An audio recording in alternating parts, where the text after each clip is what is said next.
Olá, senhores, sejam muito bem-vindos a mais um vídeo no canal Coruja do Carvalho. E o vídeo de hoje é trazido a vocês através de uma doação do Matheus Basquete, e eis o que ele tem a dizer. Olá, Coruja. A princípio eu gostaria de agradecer pelo conhecimento que você nos passa. Tomei a Red tem uns 2 anos. Passei pelas etapas pós-Red e me sinto cada vez mais próximo da minha solitude. Porém, tenho um problema com a erva. Fumo diariamente após um longo dia. Gostaria da sua opinião sobre vícios. Vejo na erva meu ponto de paz, porém também vejo o meu ponto fraco nela. E Matheus, muito obrigado pela doação e pelo excelente assunto de vídeo, porque é realmente algo de suma importância para os homens, né, acima de tudo, e é uma coisa que eu sempre quis falar no meu canal. Lembrando a vocês, é claro, que se puderem e quiserem apoiar o canal, né, se gostarem do meu conteúdo e, como agradecimento, escolher um assunto de vídeo aqui de tema livre para eu discorrer, o link está aqui na descrição e no comentário fixado, tá? E... claro, se vocês quiserem apoiar o canal de outras formas, de formas gratuitas, vocês podem sempre deixar o like, se inscrever, ativar as notificações do canal, compartilhar e deixar um comentário aqui na seção dos comentários, como sempre. Muito grato aí a todos os doadores. Então vejam só o seguinte, vamos começar pelo começo. O significado da palavra vício é literalmente a tendência específica para algo indecoroso ou nocivo, ou qualquer ato ou conduta para essa tendência motivada. Então vejam só. Esse ato tem que ser indecoroso ou nocivo para você mesmo ou para os próximos. Ou também pode ter a definição de defeito ou imperfeição grave de pessoa ou coisa. E como diz o ditado, né? O princípio do conhecimento é chamar as coisas pelo nome certo. Vício tem origem latina e significa literalmente doença, tá? É um caso clínico. Vício é um caso clínico. Então, tomem cuidado aí para vocês não acharem que vício é simplesmente uma coisa que você admitiu na sua rotina, que faz você funcionar até melhor, como, por exemplo, sei lá, o cara ele não consegue funcionar na maior eficiência dele se ele não tomar uma maldita de uma xícara de café de manhã, cara. Isso é um vício? Não, não é um vício. Muita gente fala, eu sou viciado em café porque eu não consigo ter produtividade no meu dia se eu não tomar café. Lembre-se, o significado de vício é uma tendência para algo indecoroso ou nocivo. Ou então um defeito ou imperfeição grave. Não é qualquer defeito ou imperfeição. Tem que ser grave, tá? Então se você acha que você deve melhorar aqui, ou você tem um defeito aqui ou ali, se não for grave, não é vício. É claro, aí vai depender da sua autorresponsabilidade e independência, tá? A sua autocrítica para saber até onde essa sua dependência é indecorosa ou nociva, ou seja, realmente se torna um vício. Eu sei, o viciado, ele raramente ou quase nunca vai admitir que é viciado, né? Eu conheço viciados que admitem que são viciados, mas não querem parar. Obviamente, isso vem por conta de que o vício é algo muito mais recompensador a ele do que a vida saudável, e no fim das contas ele não está em plenas faculdades mentais muitas vezes. E o mais comum é aquele viciado que diz que para quando quiser, né? Só que ele nunca quer, então dá no mesmo ele não querer parar. Ou mesmo não conseguir parar, né? Que é, no fim das contas, a verdade. Então vocês perguntam, né? Ai, Coruja, como é que eu vou saber se eu não estou viciado e estou no corpo limitante de eu paro quando eu quiser ou não é tão ruim assim? Então, quem vai te dizer é o seu grupo. Por quê? Se 2 ou 3 pessoas do grupo estão dizendo, cara, você está viciado, é melhor você parar e tal, muito provavelmente você está viciado sim. Agora, como é que você vai poder confiar nessas pessoas? Porque você selecionou o seu grupo e você sabe que aquele grupo é funcional. Ou seja, tudo descamba na independência e na autorresponsabilidade de você escolher o seu grupo. Geralmente, o grupo funcional é a família, tá? Mas nem sempre é assim, principalmente nos dias de hoje. Porque nem todas as famílias são funcionais, na verdade, muito poucas famílias são funcionais hoje, e você não escolhe em que família nasce, né? Ninguém pediu para nascer, ninguém escolheu a sua própria família. Então você pode dar um azar de nascer numa família disfuncional. Então eu tenho que fazer um vídeo sobre grupos, mostrar que todo mundo precisa de grupo, o corpo limitante da solitude de que você vive sem ninguém é pura mentira, cara. Todos esses caras estão buscando referências em grupo, seja grupo cibernético, seja o grupo de amigos, seja o grupo da família, só que um grupo funcional, ele cuida dos seus, a sua família cuida dos indivíduos ali envolvidos. Se você tiver amigos funcionais, eles vão se preocupar com você.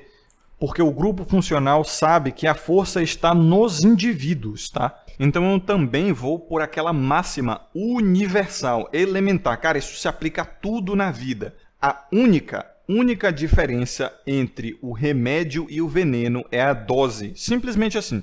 Isso se aplica a absolutamente tudo. Isso prova que o equilíbrio é a verdade do universo. E isso a gente consegue observar na química, na física, na biologia e em todas as ciências elementares, em tudo que a gente observa. O equilíbrio é a verdade do universo, cara. Não é à toa que o taoísmo, o budismo e várias outras religiões, até mesmo a cristã e doutrinas espirituais, etc., chegaram a essa mesma conclusão milhares de anos atrás. Gregos, filósofos, em geral, concluíram isso há séculos, milênios até atrás. Porém, esses mesmos também concluíram, sabe o quê? Conhece-te a ti mesmo e a verdade do universo será revelada a você.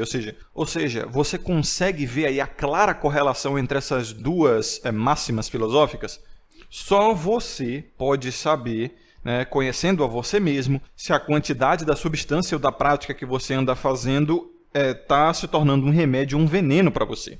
Então, como eu disse, todo homem ele vai ter alguma dependência para funcionar, tá? Isso tem a ver com a vasopressina, como eu expliquei num vídeo aqui no canal muito antigo com o título Por que os homens se apaixonam e se viciam. Esse vídeo está passando aí no iCard, também está no comentário fixado e na descrição. E como o Yanni Kirigaya explicou fenomenalmente naquele vídeo Sabotagem Genética Química da Paixão, que também está aqui na descrição e no comentário fixado, ele fala que a mente masculina é mais baseada em dopamina e vasopressina. Falando de forma grosseira e leiga aqui, é claro, a dopamina é o neurotransmissor responsável pela motivação, tá? É responsável por mais um monte de coisa, mas é o principal neurotransmissor responsável pela motivação. É por isso que quando a gente vê uma pessoa que não tem motivação nem para se mexer, que ela está ali em êxtase, a gente diz que está dopada, né? Os receptores de dopamina dessa pessoa estão queimados, então ela não tem motivação para nada, tá? A vasopressina é o neurotransmissor responsável pelo apego, pelo processo de recompensa a médio e longo prazo do nosso corpo e do nosso cérebro, certo? E a gente consegue perceber isso no próprio comportamento do homem, tá? A dopamina e a vasopressina ali operando. A dopamina é a motivação que faz o cara ir lá, por exemplo, ir pra academia, irmão, é a dopamina, tá? Se não tiver dopamina, o cara nem vai pensar nisso. E a vasopressina é o que faz ele planejar o futuro, é o prazer a médio e longo prazo. Ele pensar, pô, daqui a 3 meses eu vou estar com um shape legal. Então você percebe que todos os interesses masculinos são voltados em dopamina e vasopressina. A dopamina para motivar ele a planejar e a exercer esses planos pensando no quê? Nos ganhos futuros, vasopressina. E aí ele se apega e se disciplina a fazer aquelas atitudes ali por conta da vasopressina, tá? Porém, essas características neurais masculinas também são a causa do apego a drogas, tá? É por isso que os homens, eles são a grande maioria dos usuários de drogas. É por isso que o homem também é muito apegado à rotina, cara. Eles se adaptam muito mais facilmente à rotina, obviamente porque eles evoluíram mais dentro da rotina. O homem ele não tem esse interesse feminino de ficar mudando a rotina toda hora, mudando os móveis da casa e toda hora fazendo alguma coisa diferente, à procura de fortes emoções. Não, o homem gosta de estabilidade, por conta, obviamente, da construção neural dele que foi selecionada através de milhares ou mesmo milhões de anos de evolução. Então esse apego masculino pela rotina também ocorre por conta de um processo metabólico humano chamado homeostase, que é basicamente toda a função do seu corpo de se equilibrar, tá? Então quando o cara ele consome uma droga aqui, os níveis de prazer que ele recebe vão começar a se equilibrar e, às vezes, quando ele quer um pump mais forte, ele vai buscar mais quantidade dessa droga, ou mesmo uma droga mais pesada. E assim vai sucessivamente. Então, a incapacidade do homem de se manter na homeostase é que é o grande problema, tá? A vontade de você ir para os extremos é que é o problema. E, novamente, isso volta para aquela lei elementar universal de que o equilíbrio é a chave, cara. A diferença entre o remédio e o veneno é puramente a dose. Ai, coruja, então quer dizer que se eu conseguir dosar a coca e conseguir dosar o crack, eu tô saudável também? Não, mano. Pelo amor de Deus, tenha bom senso. Essas drogas aí, esses químicos realmente sintéticos, já são o extremo, porque a pequena dose daquilo ali dá um pump absurdo. Então tenha bom senso, não é que se você conseguir dosar tudo você vai ficar saudável. Pô, se você tomar uma miligrama de Césio 137, que é natural, que também está dosado ali, você vai morrer de qualquer forma, entendeu? Então existem certas coisas que mesmo dosadas vão ser veneno, porque elas já são o extremo. Então nem tudo que é natural é bom, tá? Existem vários alimentos que a gente come cozido, que se a gente comesse cru, como por exemplo o feijão, a gente vai de UPA quase que imediatamente, tá? Então é aquele negócio, irmão, eu não sou seu pai, eu não sou você, eu não tenho como saber quais são os seus limites, eu não tenho como saber qual é a dose certa e qual substância pode ser dosada para a sua vida ou não. tem que ter autorresponsabilidade e independência, cara. Não tem jeito, tá? E, novamente, não são só substâncias que viciam o homem. São práticas também que viciam o homem. Como, por exemplo, tem muito cara viciado em jogo, tá? Não necessariamente jogo eletrônico, mas, por exemplo, caça-níquel, apostas, jogos de azar. Tem muitos outros também viciados em jogos eletrônicos, mas deixa eu lhes dizer uma coisa, tá? Todo santo vício, e vício eu estou falando agora da disfunção, não o ponto de vista social do vício, tá? Porque as pessoas tratam como vício basicamente a rotina de uma coisa não necessariamente nociva. O vício tem que ser nocivo para ser considerado vício, tem que ser indecoroso, ilegal para ser considerado vício, tem que ser disfuncional. Se não for, não é vício, você está usando essa palavra levianamente. Agora, as práticas disfuncionais de verdade, os extremos que o homem procura na vida, são sempre motivados por alguma coisa.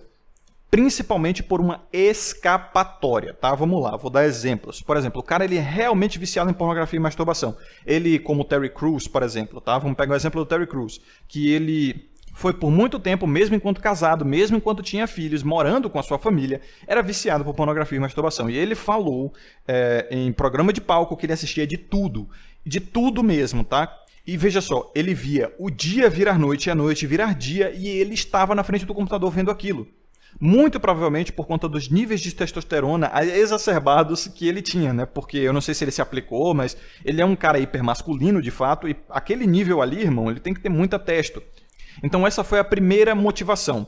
Outra motivação também, traumas. O Terry Crews teve uma infância de merda, ele já falou isso na biografia dele, em entrevistas em programas de palco. Ele foi violentado na infância dele, né? Ele sofria muito bullying por ser negro, racismo e tal. Então isso também motivou, e ele admite isso, ele sabe disso porque ele fez terapia para tratar o vício dele, tá? Então você vê que é sempre uma escapatória, ou causado por algum trauma ou coisa do gênero. Então o cara que ele, por exemplo, gosta de fumar uma bomba no fim do dia, ele está escapando do estresse. O cara que ele toca uma no fim do dia ali para um videozinho, ele está escapando de um estresse. Isso não necessariamente configura vício, porque é uma tentativa de se equilibrar. Pelo contrário, o cara está se colocando na homeostase, entendeu? Ele foi para um extremo, o extremo do estresse, o extremo do tédio, o extremo de qualquer outra coisa, e ele tenta se colocar no meio do pêndulo ali, fazendo essas práticas. Porém, o problema vem quando ele tenta cancelar um extremo com outro extremo, que é a famosa enantiodromia, como a Epifania chamaria, né? Que é aquele movimento de pêndulo, que ele não para no meio. O pêndulo não para no meio. Ele vai de um extremo a outro, de um extremo a outro, até perder a força e se equilibrar, né? Porém, um cara viciado, ele não tenta reajustar o pêndulo. Ele sofre um extremo, seja por trauma, seja por tédio demais, ou por estresse demais na vida, e ele joga no outro extremo para tentar contrabalancear, achando que isso vai resolver, achando que isso vai eventualmente botar ele no equilíbrio. E não é o que acontece. Então lembrem-se, todo vício é uma escapatória, seja de um trauma, tá? Porque você quer esquecer, por exemplo, o caso do alcoólatra, tá? O alcoolismo, ele sempre, cara, nos relatos dos Alcoólicos Anônimos, eles sempre falam, eu bebia para esquecer. As músicas dizem isso. Eu bebo para te esquecer e blá, blá, blá. Então, o cara se entorpece ali no álcool porque ele quer esquecer alguma coisa, ou ele quer simplesmente parar de fazer o seu cérebro pensar em besteira, porque simplesmente o álcool ajuda a meio que desligar o cérebro, né? Porque 5% de todo o álcool que você consome é processado no cérebro e isso dificulta muitas funções cerebrais lá e faz você realmente parar de pensar nas coisas. A erva também tem um efeito parecido, então o cara, para desestressar, tem aquela questão da queda da pressão, né? Então o cara fica ultra relaxado. Então, como o próprio Matheus disse, essa é a motivação que faz ele fumar, né? No fim do dia. É uma escapatória do estresse. Quando o cara é viciado em jogo de azar, por exemplo, é uma escapatória da pobreza, né? Você vê, caça-níquel, mano, só tem em bar, pé de chinelo, né? Truco é jogo de pobre, tá? Apostas, em geral, é coisa de pobre. E mesmo cassinos ultra luxuosos, geralmente tem os viciados ali, pessoas que tiveram um passado de pobreza. Por quê? Porque o cara tenta escapar da pobreza através do alto risco e da alta recompensa. Ele conhece o mundo do jogo e tem aquele estímulo de ter ganhado muito de uma vez e aquilo vicia ele, porque ele quer escapar da pobreza, tá ligado? Então é tudo um efeito psicológico. Tá vendo como tá tudo na sua cabeça? E quando eu digo que tá tudo na sua cabeça, não quer dizer que, bro, é só você pensar direito e entrar no frame que você vai resolver os seus problemas, bro. Não, eu estou dizendo que os seus problemas estão na sua cabeça, mas que você muitas vezes vai precisar de ajuda para resolver eles. Mas você só consegue ajuda se você quiser, se você buscar e se você aceitar ajuda.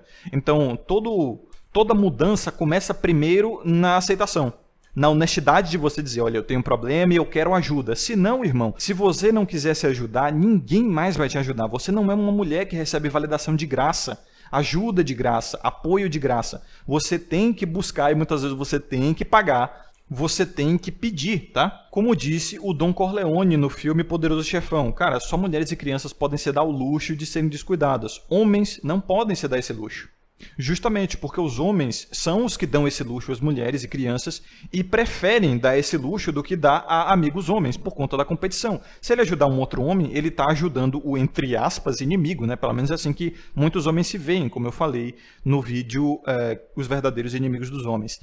E é claro, essa visão de ver o homem como concorrente ou inimigo ou competidor só some, cara, quando você abandona o feminino, abandona o mercado de relacionamentos. Antes disso, é praticamente impossível, tá? Porque você sempre vai ver um homem como um grande concorrente pela reprodução, como um grande concorrente pelas fêmeas, e não tem jeito. O homem, ele quase sempre vai ser misândrico se ele está no mercado de relacionamentos, tá? Principalmente se a hipergamia estiver muito alta, porque a hipergamia é basicamente o acirramento da competição. Então a competição hoje está muito alta. Então esse é um vício masculino. O vício masculino de satisfazer o feminino é uma disfunção para ele mesmo e para os outros homens. Ou seja, é algo nocivo para ele e para os outros homens.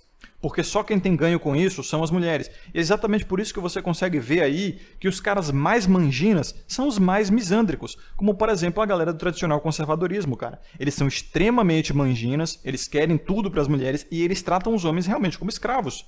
Os cavaleiros brancos, tá? O CSP... Os feministas, cara, eles são literais tapetes, tá? Capachos das mulheres. Ou mesmo caras que são muito ligados nessa coisa de aparência e de sedução e de comportamento feminino e de não sei o que. Eles são os mais misândricos, vão te chamar de feio, vão te chamar de incel, vão te chamar de copeiro. Quanto mais fundo você está no mercado de relacionamentos, quanto mais fundo você está no sistema de validação feminino, mais misândrico você costuma ser. E isso é detrimental não só para os outros homens, como para você também. E é claro, tem também aquele orgulho masculino idiota de ele não querer ajuda, porque ele vai se resolver sozinho, tá? Quando eu quiser eu paro, eu não preciso de ajuda. Por quê? Porque ele tem um sistema de autoproteção social para defender o ego dele. E o ego é a projeção que nós fazemos na sociedade, né? É como nós achamos que somos ou queremos ser para a sociedade, a nossa imagem social. Então, quando o homem pede ajuda, quando o homem está numa situação de vulnerabilidade e admite isso, ele sente que ele está sendo mogado. Ele sente lá no subconsciente dele, no sistema de emoções que, como eu já falei a vocês, é coberto por vários véus ali de lógica e tal. Como eu disse, a consciência é culpa e a mente é culpa, tentando convencer você de que você não é controlado pelas suas emoções, quando na verdade é. Então, quando o homem admite que precisa de ajuda, ele sente que ele está sendo um competidor nada formidável. Ele está mostrando para os outros homens que ele é fraco, expondo as suas fraquezas, e ele vai ser comido vivo pela competição de outros homens. E de fato isso acontece, tá? Não estou dizendo que os caras estão errados, não. De fato, se você mostrar muita vulnerabilidade, outros homens principalmente vão lá e vão montar em cima, irmão. É como diz o ditado, né? Quem muito se abaixa, os fundos aparecem.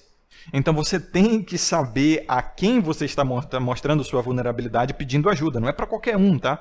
São para pessoas que realmente estão interessadas em te ajudar e tal. E como eu disse, muito raramente você vai conseguir ajuda de graça. Porque você não é uma mulher, você não é uma criança, que ambas têm neotenia e um aparato físico e emocional para que as pessoas se comovam com você. Você não tem neotenia, irmão. É o jogo, tá? Então, repito, tome cuidado com homens que vão dizer o que é certo para você e que você tem que fazer isso e tal, porque os homens eles também têm um vício em ser amados, em serem seguidos e serem líderes, tá? Isso porque também nós evoluímos em grande competição para ver quem seria o líder, e também evoluímos em tribos, né, que eram dominadas por alfas e tal, então é sempre aquela competição para tentar pleitear o cargo de alfa através de muitas guerras e mesmo a guerra de narrativa que a gente vê aqui dentro da nossa comunidade, né, como eu falei no vídeo anterior.